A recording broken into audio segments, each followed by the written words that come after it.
뭐 전통시장에 가면은 어르신들을 심심치 않게 볼 수가 있죠. 그런데 이 지팡이를 짚은 어르신, 혀를 내두르게 하는 재주가 있었다고 합니다. 홍순빈 아나운서. 네, 5일장이 들어선 이 재래시장 거리를 천천히 걸어다니던 할머니가 노점 안으로만 들어가면 몸집이 이제 굉장히 빨라졌다고 합니다. 어떤 모습인지 영상으로 보면서 확인해 보도록 하겠습니다. 네, 한 재래시장의 모습인데요. 지금 한 할머니가 지팡이를 들고 천천히 걸어가고 있습니다. 이어서 이제 노점 안으로 들어가는데 여기 들어가서 뭔가 가방을 뒤지기 시작합니다. 그러더니 뭔가를 들고 그 노점을 빠져나가는데 지금 재래시장 곳곳에서 이 할머니의 모습이 포착이 된 겁니다. 뭔가 좀 수상해서 경찰이 확인해 보니까 이 할머니, 아까 그 노점 안에서 돈을 훔쳐서 달아나는 중이었다고 합니다. 네.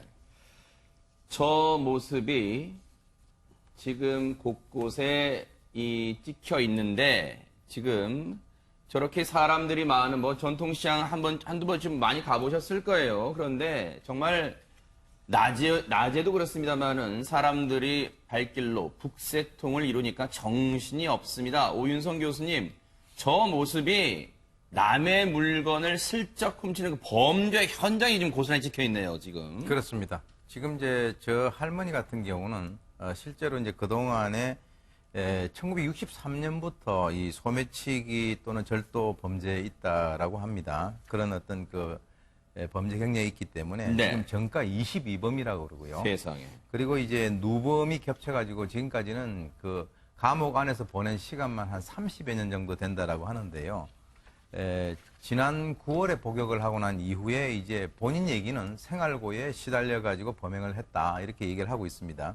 그런데 이제 지금 이 지팡이를 짚고 간다라고 하는 것은 저 정도 나이가 되는 사람이 어떤 소매치기나 절도를 할 것이라고 일반인들은 생각을 할 수 없기 때문에 그 지팡이를 소품으로 사용을 했다라고 저는 봅니다. 네. 지팡이를 짚고 가면 주위 사람들이 경계를 다 이제 풀어버리는 그런 그 어떤 분위기를 형성할 수 있는데 네. 왜 그러냐면 지금 절도를 하고 난 이후에 굉장히 빠른 속도로 걸어가거든요. 그것을 보게 되면은 저 사람은 지팡이를 상대의 경계심을 푸는 그런 하나의 네. 어떤 그 소품으로 사용을 했다. 네. 즉 순간적으로 포착을 하고 난 뒤에는 굉장히 빨라진단 말이죠. 네. 그런 것을 보게 된다면 아주 이제 경찰이 CCTV를 분석해보고 저것은 아마추어보다는 상당히 프로의 냄새가 난다라고 네. 해가지고 결국은 이제 인상착의를 비교를 해서 검거를 했습니다. 실제로 네. 그 영상을 보시면요. 노점 안으로 들어갈 때는 할머니가 지팡이를 짚고 가는데 돈을 훔치고 달아날 때는 지팡이를 짚지 않고 황급히 걸어가는 모습까지 확인해 볼 수 있습니다. 저런 수의 수법으로 전통시장에서 다른 사람의 물건을 사는 사람들의 돈을 슬쩍 한 것 같은데 피해액이 얼마나 됩니까? 네, 이 할머니가요. 세 차례에 걸쳐서 지난 6월부터 8월까지 150만 원을 훔쳤다고 합니다. 네. 6월부터 8월까지 세 차례에 걸쳐 150만 원. 금액도 금액입니다만 이 수법이 너무너무 다른 사람들의 방심한 틈을 타서 이런 수법, 범죄 수법을 한다는 게 너무너무 기가 막힌데 경찰의 얘기 한번 들어보시고 이어가 보도록 하겠습니다. 30살 초반부터 시작이 된 것 같습니다. 전과는 한 22범입니다. 연속적으로 하다 보니까 절도 행위를 누범에 겹쳐가지고 징역을 한 30년 가까이 살았습니다. 경찰 얘기도 있습니다만 전과가 22범입니다. 이 70대 할머니를 검거할 때 경찰도 뭔가 나름대로 생각을 했을 겁니다. 뭔가 수법이 신출귀몰하다. 뭔가 이른바 시쳇말로 프로의 냄새가 나기 때문에 과거 전과자들을 중심으로 쭉 살펴보고 CCTV도 돌려봤을 것 같은데 장 교수님. 예. 1963년부터 절도에 손을 대기, 절도의 범죄를 하기 시작했다고 합니다.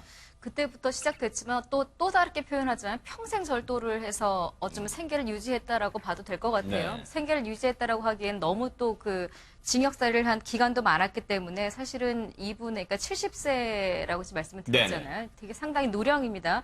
아마 이 할머니에게는 다른 생계 수단을 생각할 여지가 있었을까 하는 의심까지 들 정도인데 네. 실제로 이번에 잡힌 다음에 본인의 얘기는 이거예요. 생활고에 시달렸고 게다가 혼자 살고 징역살이를 오래 하다 보니까 게다가 고령이지 않습니까? 네. 그럼에도 불구하고 뭐 수급이나 이런 혜택을 국가로부터 받을 수가 없었다. 그래서 네. 지금 본인은 살기 위해서 또 이런 행위를 저질렀다라고 하는데 네. 물론 절도 행위가 합리화될 수는 없습니다. 어떤 이유를 대더라도 처벌은 처벌대로 하되 네. 뭐 그리고 이 할머니가 지금 갑자기 고령돼서 절도를 한 건 아니잖아요. 네. 젊었을 때부터 했기 때문에 고령이어서 수급을 못 받아서 했다라는 건 사실은 합리적인 핑계가 될 수는 없습니다. 네. 하지만 이 할머니의 사례를 차치하고라도 만약에 다른 케이스, 그러니까 정말 내가 회개하고 잘 살려고 함에도 불구하고 여러 가지 생활고에 겪는 게 또 현실이라면 네. 처벌은 처벌대로 하되 또 뭐 제도에 미비점이 있다면 이번 기회에 한 번 더 들여다볼 수 있는 계기가 됐으면 어떨까 싶기도 합니다. 전과가 22범입니다. 1963년부터 첫 범죄의 이 늪에 빠져들어서 전과가 22범, 누범이 되면서 즉 계속해서 죄를 저지르는 게 가중이 되면서 무려 30년 가까이 인생의 한 조금 과장을 하면 한 절반 정도, 지금 70대니까요. 한 절반 가까이를 교도소 생활을 했는데 손수호 변호사님 하나 짚어볼까요? 이 70대 절도범, 이 할머니의 말을 들려보면 고령이면서 수급자, 정부로부터 나오는 수급자 혜택 이런 걸 못 받았다고 하는데 아니 전과가 있으면 혹시 수급자 혜택, 기초생활수급자 이런 혜택을 못 받게 됩니까? 혹시 이유가 뭡니까 이게? 죄는 죄고 또 벌은 벌이거든요. 네. 그래서 죄를 지은 만큼 그에 상응하는 벌을 받으면 되는 거고요. 네. 그리고 그 이외에 국가에서 또 지자체에서 이제 시행하고 있는 여러 가지 그런 복지 혜택이나 제도에서 제외되지는 않습니다. 아하. 따라서 이 70대 할머니의 이야기를 좀 꼼꼼히 잘 따져봐야 되겠고요. 네. 그리고 또 중요한 것은 이렇게 긴 시간 동안 여러 차례의 동일한 거의 유사한 그런 그 종류의 범행을 한다는 것 자체가 우리 교도 행정이 네. 제대로 기능하지 못하는 네. 그런 그 증거가 아닌가 싶기도 하고요. 네.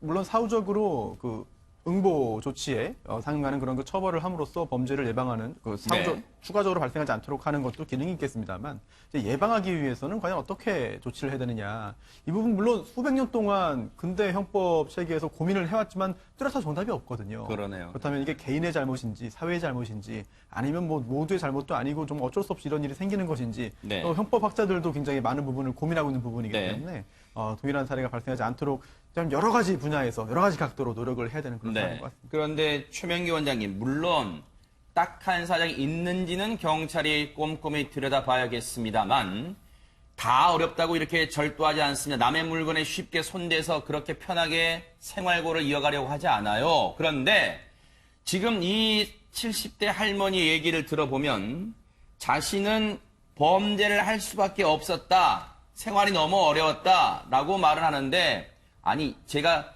이렇게 하라고 종용하는 건 아닙니다만 주변에 보면요 어르신들 폐지를 주어서라도 열심히 자기 힘으로 사시려고 하는 어르신들 많단 말이에요. 그분들에 비하면 이거 너무 나쁜 거잖아요. 악랄한 거잖아요. 사실 이 할머니의 말 속에 이 할머니가 왜 젊어서부터 범죄를 저질렀냐에 대한 가장 키가 되는 어떤 믿음이 있습니다. 뭘까요? 그거는 뭔가 하면은 범죄를 저지를 수밖에 없었다라고 생각하는 게 있었습니다. 자기 혼자. 아하. 이 얘기는 이 할머니가 20대 때도 했을 때고 30대 때도 했을 때고 40대 때도 했을 때고 50대 때도 했을 때고 아마 할머니가 잡혔을 때마다 했을 겁니다.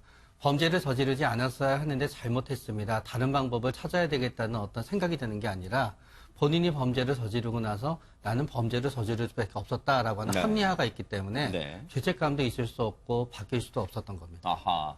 그런데요, 오윤성 교수님. 자, 우리 피해자분들이 정말 더 숙연케 하는 게요.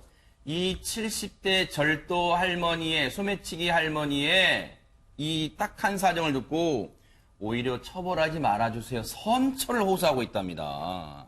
네, 지금 이제 그나마 우리 사회가 상당히 그 훈훈하다라고 하는 것을 느낄 수 있는데 네. 아까 말씀하셨습니다만은 뭐 어떤 상황이 된다 하더라도 이 절도 행위라고 하는 것이 뭐 그냥 면죄부가 될 수는 없습니다. 그렇죠. 없는데 이제 그 당시에 있었던 그 지역 자체가 재래시장 아니겠습니까? 네.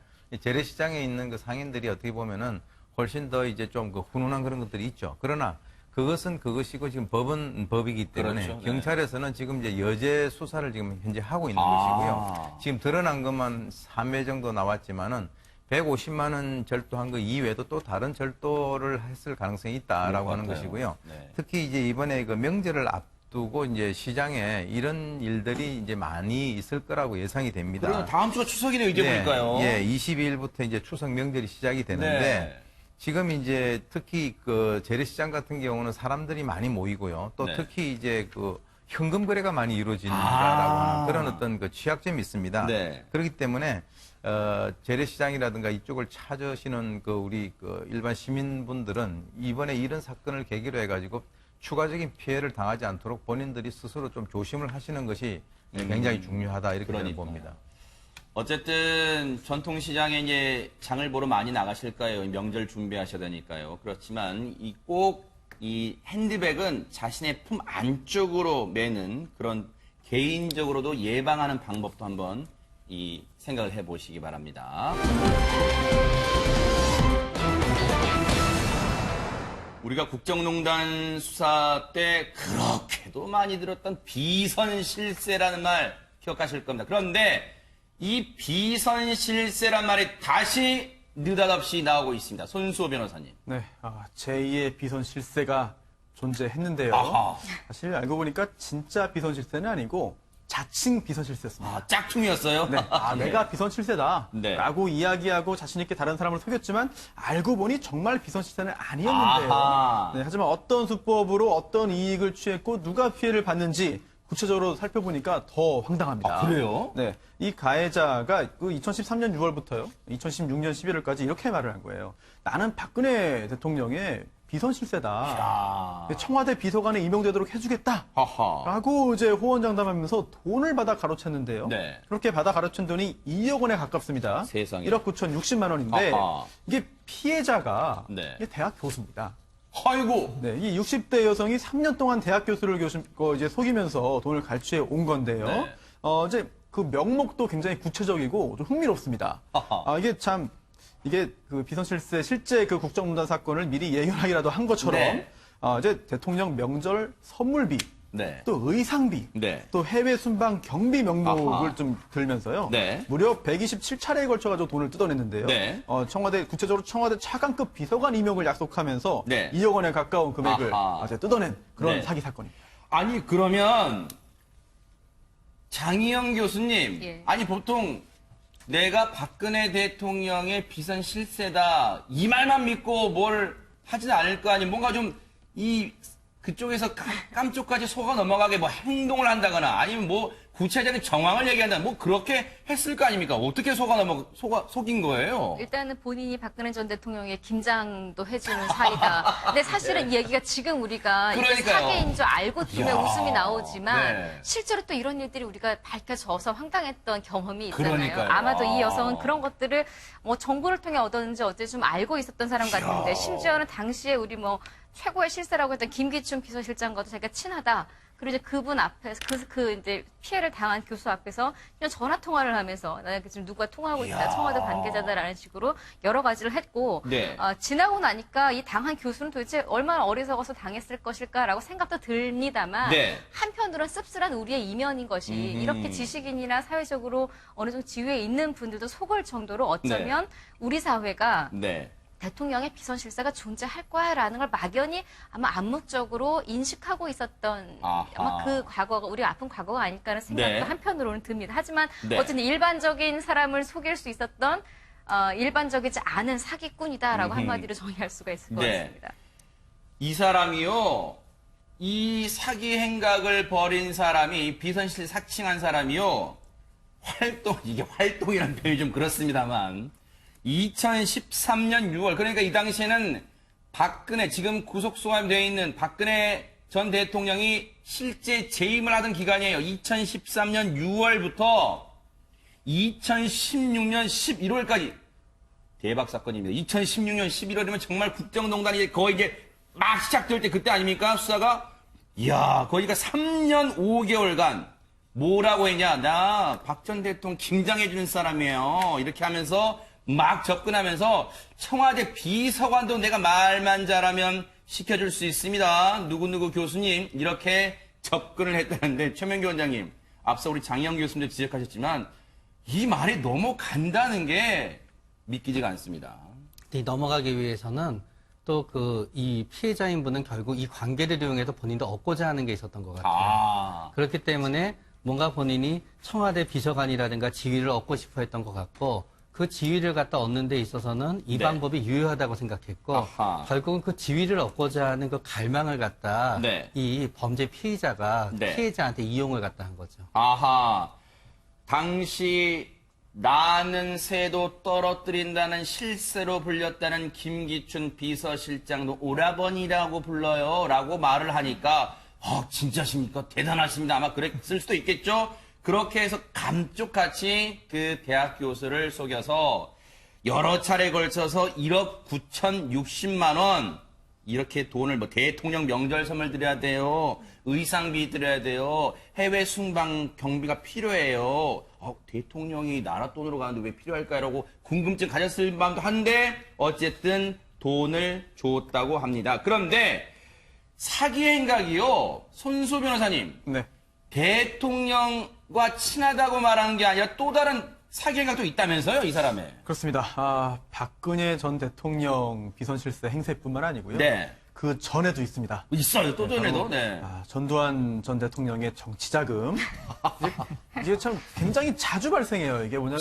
네. 신문 방송을 많이 보는 사람인가? 이 사람 어떻게 네네. 알고 있죠, 네네. 국권 비자금입니다. 네. 이거 굉장히 많이 나오죠. 아하. 뭐 전두환 자금, 노태우 자금 참 많은데 네. 심지어 지금 박정희 자금까지 나옵니다. 네. 그런데 이제 그 전두환 전 대통령이 가지고 있던 그 국권 비자금 정치 자금이 있는데 네. 이거를 신권으로 바꾸면 돈이 생긴다. 네. 15억 원이 생기는데 네. 그러면 이걸 자금 세탁 명목으로 좀 자금이 필요하다. 그게 아하. 2억 원 그렇게 해서 2억 원을 또 이제 가로챈 거예요. 네. 이게 사건도 이미 다 이제 그 공개 드러나면서 네. 이게 서울청의 경찰의 그 진명수배 대상인 상황이었는데요. 지명수배까지 받았어요. 네. 그런데 이거 말고 또 있습니다. 또 있어요? 네. 참 이게 누구나 이름 들으면 알만한 유명인들을 들어서 사기를 하는 게 이 네. 사람의 주요한 수법인 것 같은데요. 아하. 이번에는 그 롯데그룹의 신격호 전 회장입니다. 네. 네. 이제 2005년이었는데요. 네. 본인을 이제 신격호 당시 그 회장의 조카라고 속였어요. 아하. 그러면서 이제 이번에도 피해자가 더 황당합니다. 바로 그 롯데그룹의 임원들이에요. 하하. 네, 그러면서 롯데그룹 임원들에게 내가 당신이 일하고 있는 그런 회사의 그 회장의 조카다라고 말을 하면서요. 네. 식당 운영권 명목으로 1억 원을 또 이제 갈취했는데요. 아하. 참 이게 이 당시에 바로 또 체포되지 않고 또 이제 공소시효가 만료되기를 기다리면서 계속해서 도망 다니기까지 했는데요. 아하, 네. 참 여러 가지 범행 수법으로 네. 여러 사람의 피해자를 만들어낸 그런 네. 상습 사기범이라고 할 수 있겠습니다. 오윤성 교수님, 이 사기 행각을 벌인 사람요, 일단 딱 드는 생각이 공부 좀 했다라는 생각이 좀 들어요. 지금 신문 방송에 나오는 표현을, 구체적인 표현을 다 지금 여기 써먹고 있습니다. 이게 이제 경찰에서 동종 수법 전과자들 관리를 해요. 그런데 이제 그 정치 권력이라든가 검력이라든가 이것을 이용한 이 전형적인 사기 수법인데요. 네. 이런 사기를 쓰는 수법을 사용하는 사람들은 이런 쪽으로만 해요. 네, 그러니까 왜냐하면 자기가 전문화되어 있으니까. 아하. 물론 이제 이 사기 자체가 상당히 엉성합니다. 왜 그러냐면은 이 사람이 지금 뭐 127차례에 걸쳐가지고 이 돈을 받았다면 한 평균을 내보니까 한 150만 원씩 받은 거예요. 아하. 그런데 실제로 아까 말씀하셨습니다마는 뭐 대통령이 명절 선물 있고 해외 순방하는데 무슨 돈이 든다고. 네. 그래서 저는 이제 이 사람, 이 피해자의 어떤 약간의 유책성도 있다라고 봐요. 그건 뭐냐면 이 사기의 그 통상적으로 이제 피해를 입는 이런 분들은 신분 상승의 욕구라고 하는 그것을 이 상대가 잘 이용을 한 거예요. 네. 이렇게 얘기를 들어봐가지고 네. 이거는 지금 정말 얼토당토 않다라고 하면은 네. 걸려들지 않아야 되는데 아하. 이 사람이 미끼를 100개를 뿌렸는데 그중에서 하나 걸린 사람이 바로 이런 사람들이죠. 네. 그래서 특히 많이 사용하는 이 수법은 그 사람하고 같이 있는 자리에서 전화를 해가지고 네. 뭐 비서실장님 계세요? 그래놓고 오라버님 저예요 라고 얘기를 하면 그걸 갖다 믿는다는 거죠. 근데 사실은 그거는 사전에 어떤 사람하고 미리 약정을 해놨거나 또 다른 것에다 전화를 거는 그런 상황이 되기 때문에 네. 이렇게 쉽게 걸리는데요. 아하. 사실은 이것은 이런 종류의 사기 피해를 당하지 않으시려면 본인이 어떤 그 세상을 바로 보는 그런 눈이 네. 있어야 된다라고 저는 생각을 합니다. 네. 한 번에 큰 돈을 달라고 하지 않았던 것 같아요. 무려 127차례에 걸쳐서 1억 9,060만 원, 한 2억 가까운 돈을 127차례에 걸쳐서 해외 순방 비용 명목, 명절 선물 비용, 그 다음에 뭐였죠? 의상비. 정말 지금 와서 앞서 장 교수님 말씀처럼 지금 와서 이걸 생각해 보니까 최순실 씨 모습하고 딱 떠올라서 지금 너무 오싹한데 이런 표현을 써가면서 127차례 걸쳐서 돈을 받아냈대요. 그런데 홍수민 아나운서 이렇게 계속 갈것만 갔던 이 범죄 행각이 그럼 어떻게 해서 알려지게 되고 검거가 된 겁니까? 그 60대 여성의 말에 깜빡 속은 이 아까 그 대학 교수는요, 이제 그때부터 돈을 계속 건네기 시작합니다. 청와대 비서관에 임용되기를 계속 기다리고 있었는데 3년이 되도록 임용 소식이 없는 거예요. 그래서 그때 뭐가 이상하다고 느낀 이 교수가 경찰에 신고를 하게 되면서 이 범죄의 사실이 알려지게 됐습니다. 장 교수님, 정신이 번쩍 들 때까지 무려 3년의 세월이 걸렸습니다. 그러면 이 교수는 정말로 3년 동안 돈을 건네면서도 그래, 이번만 돈 건네면 좋은 소식이 올 거야. 청와대 비서관 채용되는 소식이 올 거야. 정말 그랬을까요? 끝까지 기대하지는 않았겠죠. 왜 이렇게 오래 걸릴까 아마 지치기도 했을 겁니다. 하지만 제가 앞서서 말씀드렸다시피 사실 이게 씁쓸한 우리 사회의 단면을 보여주는 것이 어쩌면 정말 일반적인 순수한 국민들에게 이렇게 사기를 접근했다면 처음 앵커님 말씀하신 대로 대통령이 왜 돈이 필요해? 왜 대통령이 이렇게 뒤로 이렇게 안 좋은 일을 할 사람들이 아닐 텐데 라고 의심했을 수도 있어요. 네. 하지만 사회적으로 조금 안다고 생각하는 사람들이 예를 들어 이런 분들이 그래. 원래 세상은 이렇지. 다 이렇게 뒷돈이라는 게 있을 거야. 뒷거래라는 게 있을 거야. 아마 이런 기대감이 계속 있었으니까 아마 네. 이렇게 속았을 거라고 생각이 들고 3년이 가는 동안 분명히 의심을 했을 거예요. 결국 마지막에 이렇게 밝혀졌다고 보는 게 네. 맞을 것 같습니다. 정말로 손수호 변호사님, 네. 이 교수라는 사람은 뭔가를 기대했을 수도 있는데 어쨌든 이 여러 가지 그러면 그동안은 다른 사기 행각으로 지명수배도 받아왔잖아요. 그럼 이번에 검거되면서 그동안의 많은 사기 행각 다 합쳐서 그럼 처벌을 받게 되는가요? 네. 일단 공소시효가 완성되지 않은 경우에는 처벌 가능성이 다 남아 있는 아하. 것이고요. 네. 그리고 또 이 단순히 여러 건의 사기를 사기죄를 범한 경우에 이제 그 경합범으로 처벌되는 경우도 있고요. 그리고 네. 또 상습 사기로 처벌되는 경우도 있습니다. 아하. 이제 상습 사기로 인정되기 위해서는 범행 사이의 뭐 시간 간격이라든지 네.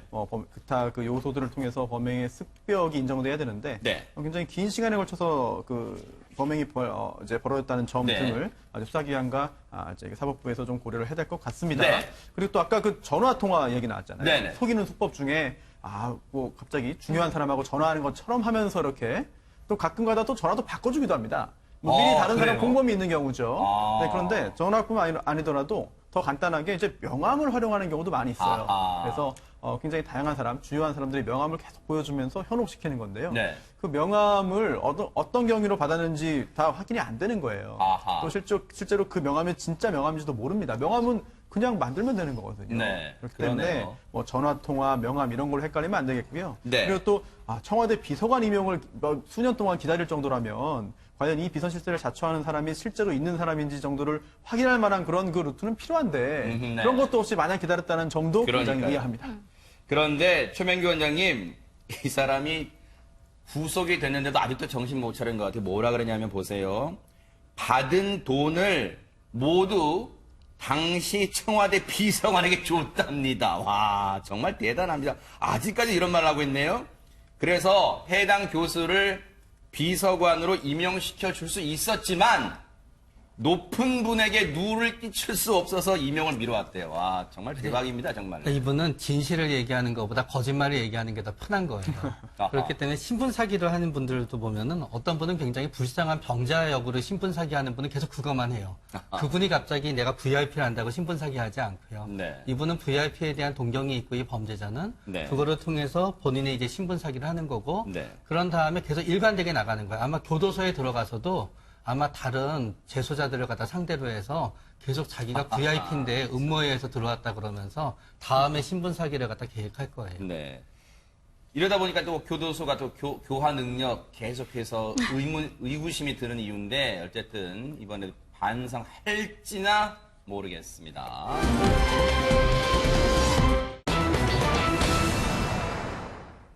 (43년은) 혹시 여러분에게 어떤 느낌으로 다가오십니까? 43년 만에 눈물을 터뜨린 여성이 있습니다. 홍수민 아나운서. 네, 여성 2명이요. 부산의 한 지구대에 찾는데요.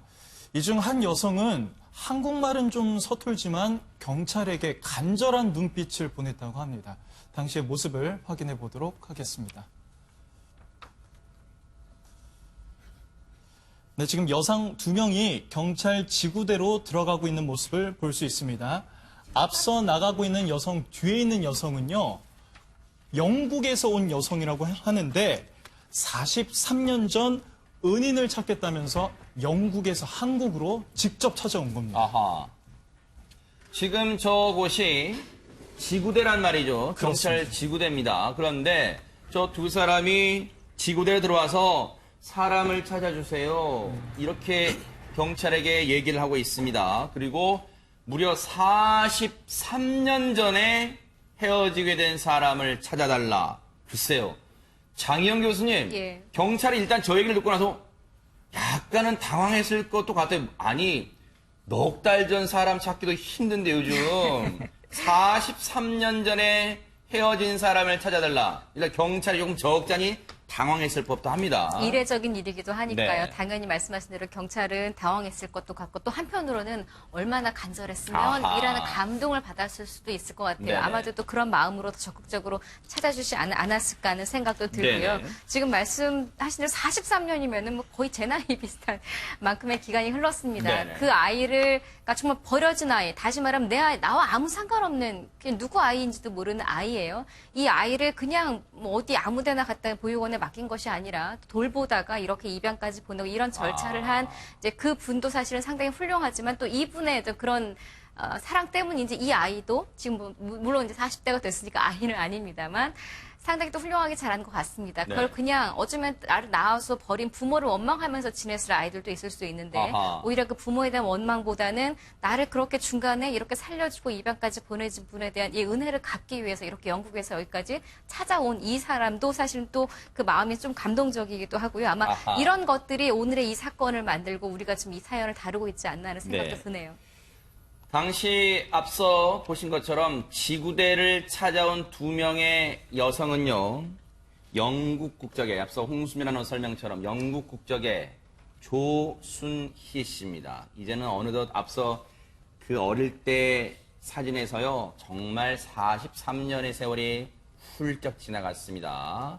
그런데, 그리고 재외동포를 도와주는 사회복지사분이 같이 조순희 씨를 도와주기 위해서 지구대, 부산 중구 남포 지구대를 방문한 모습이었어요. 그러면 오윤성 교수님, 사람을 찾아주세요라고 말을 했을 때 경찰 입장에서는 일단 당황스럽지만 그러면 진정하시고 차근차근 저희가 찾아드릴 수 있게 기억나시는 걸 하나씩 말씀해 보세요. 이렇게 풀어가겠죠? 네, 그렇습니다. 네. 근데 이제 사실 이제 이와 유사한 그런 사건이 만약에 한 뭐 20년 전에만 있었다라고 한다면 찾기가 어려웠을 아, 거예요. 그래요? 왜 그러냐면은 이제 경찰이 그 미아 실종자를 찾아주기 운동과 연관해가지고 경찰의 자체적인 그 전산 시스템을 지금 이제 활용을 하고 있거든요. 아하. 사실 이것을 활용을 해가지고 그동안에 뭐 부모도 찾아주고 많은 어떤 그 실적들이 있었습니다. 네. 그런데 이제 지금 정확하게 이번에 찾아온 이 홍모 씨가 생각을 하는, 이번에 영국에서 오신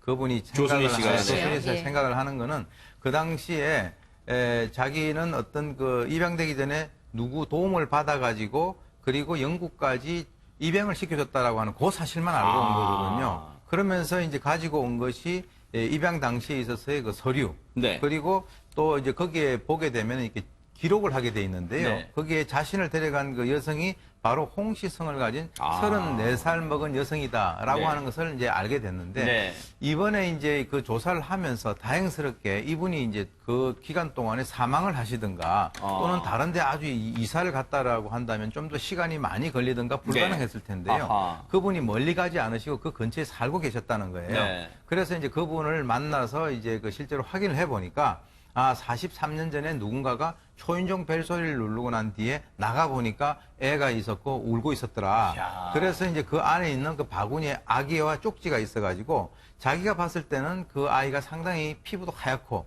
눈동자도 똘망똘망한 그런 애였다. 그래서 본인이 계속적으로 좀 키우다가 아, 이 아이의 장래를 위해 가지고는 영국으로 입양을 보내는 게 좋겠다라고 아하. 아마 그분이 판단하고 보내셨는데요. 아하. 그 상황에서 이제 이분이 멀리 가지 않고 그 근처에 계셨기 때문에 이번에 어떻게 보면은 이 전산 시스템과 그 여러 가지 어떤 상황이 결합이 돼가지고 빨리 그분을 찾게 되는 그런 계기가 된 것 같아요. 네.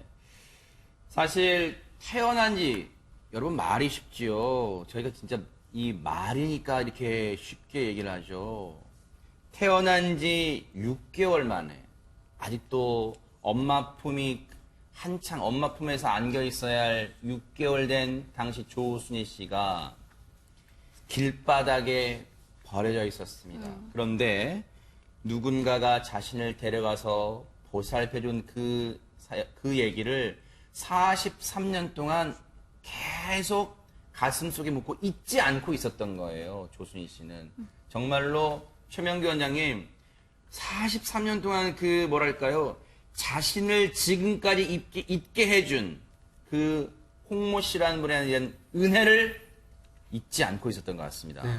그거 이제 자서전적 기억이라고 하는데요. 네. 우리는 이제 보통 이제 뭐 우리 자신에 대한 남자다, 여자다, 당신의 이름은 뭐냐 그거잖아요. 결국 아이들한테 물어보게 되면 가장 먼저 아이들이 얘기하는 것 중에 우리 부모는 누구다입니다. 이제. 네. 근데 이분은 이제 자서전적 기억 중에서 가장 중요한 부분이 없는 거예요. 아. 그렇기 때문에 그 부분을 뭔가 메우고자 하는 본능이 있게 되는 거고요. 네. 그런 다음에 보통 이렇게 입양 가서 지내시고 그런 분들이 이렇게 할 때 보면은 뭔가 그게 좋은 의미든 나쁜 의미든 인생의 전환기에 놓여 있었을 때 유독 그런 부분이 많이 생겨나더라고요. 아하. 그래서 결국은 이 일을 통해서 또 자신의 어떤 생명의 근원을 갖다 확인하고 그거를 네. 확인하면서 또 인생의 다음 단계로 넘어가기 위해서 해야만 되는 아마의 삶의 작업이셨을 거예요. 정말로 이분이요,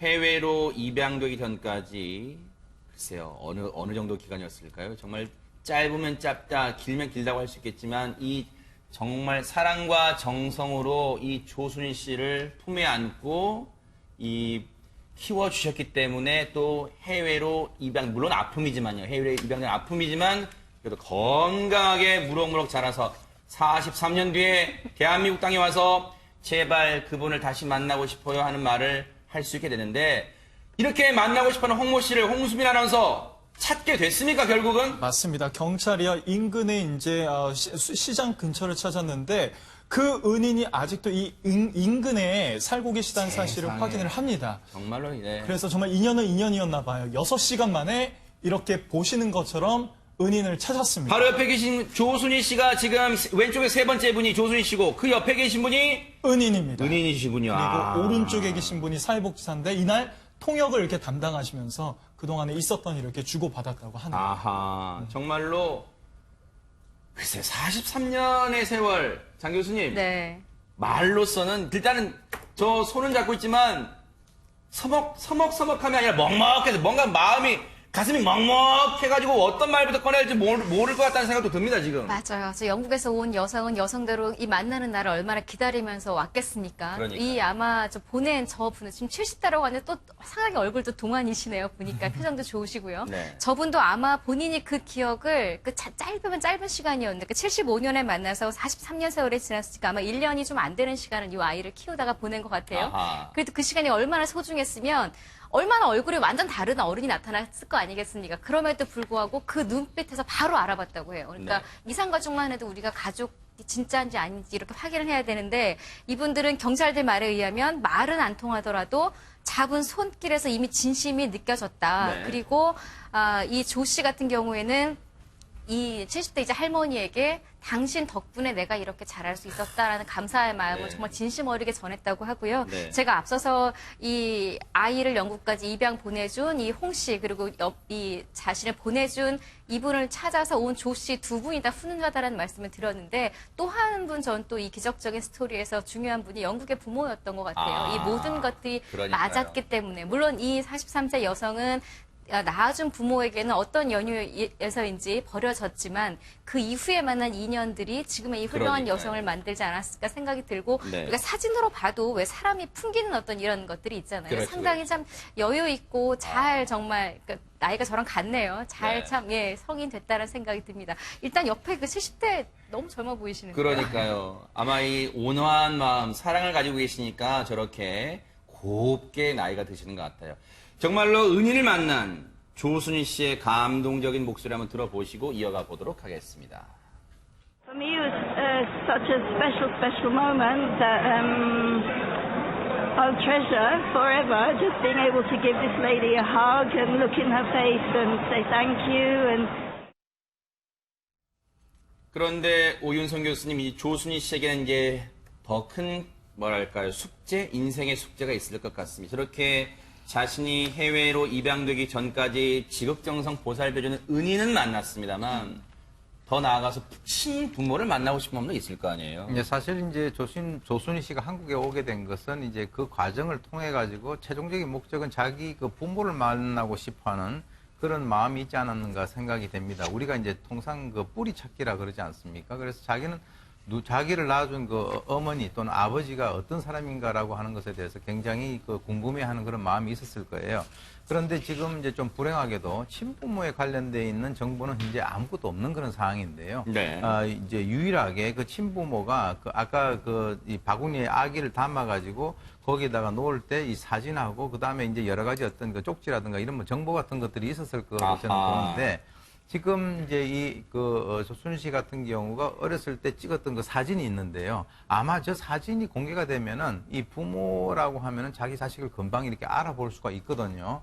그래서 만약 제가 볼 때는요, 뭐 전혀 다른 그 지역에서 그쪽 부산까지 와가지고 아이를 그렇게 유기를 했을 가능성이 별로 없다라고 봤을 때 네. 아마 또 그 부모도 그 근처에 아마 살고 계실 가능성도 있어요. 네. 그래서 이제 부모님이 만약에 저 얼굴을 보게 된다면 자기 자식은 정말 본능적으로 알아보기 그렇죠. 때문에 저 얼굴을 보고 부모님이 우리 딸이다라고 이렇게 나와서 이번에 다시 한번 기적이 일어나는 그런 그 상황이 되길 바랍니다. 그러니까요. 오 교수님 말씀처럼 그 지극정성으로 입양되기 전까지 보살펴준 이 홍 어르신도 한눈에 알아봤는데 저 어릴 적 사진과 지금의 모습 조순희 씨가 공개됐기 때문에 최명규 원장님 금방 친부모님 알아보실 것 같아요. 방송 통해서. 그런데 혹시라도 조순희 씨 지금 마음에 부모에 대한 원망이 있을까요? 어떻습니까? 부모에 대한 원망이 있었으면 여기까지 안 왔을 것 같고요. 그러네요. 제가 오히려 오문을 드렸네요. 네네. 부모님을 갖다 용서해드리고 부모님한테 내가 이렇게 괜찮다는 걸 함으로써